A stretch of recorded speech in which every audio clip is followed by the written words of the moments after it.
माटी पियर रंगवा पियर तोरया चरावा पियर माटी पियर रंगवा पियर तोरया चरावा रंगवाला भौजी तू अपन गोल घरवा रंगवाला भौजी तू अपन गोल घरवा लेके पिचकारी अइलो छोटका देवरवा लेके पिचकारी अइलो छोटका देवरवा रंगवाला भौजी तू अपन गोल घरवा रंगवाला भौजी तू अपन गोल घरवा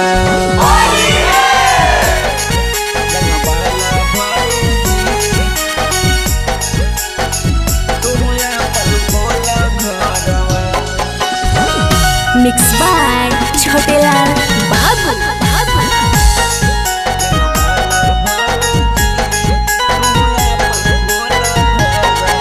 अहे खोला के बटिया निकल हाली भौजी बहरावा हे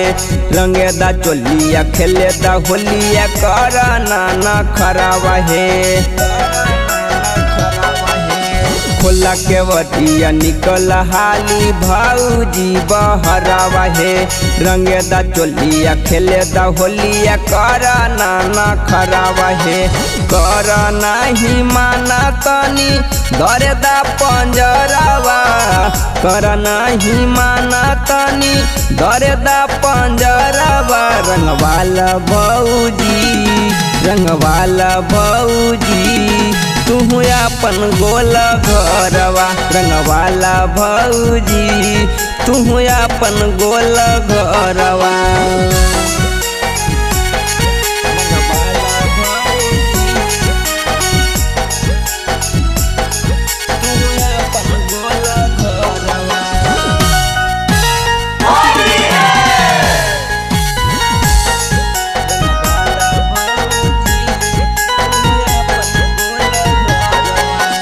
ऐसे न भागा भौजी तू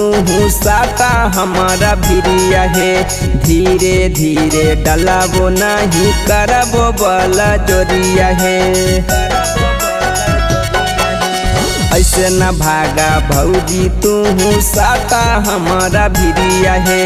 धीरे धीरे डलाबो नहीं कराबो बल जोरिया है सनी सने ही से निचला छोटू बिहारी से ऊपरवा सनी सने ही से निचला छोटू बिहारी से ऊपरवा रंगवाला भौजी तू अपन गोल घरवा रंगवाला भौजी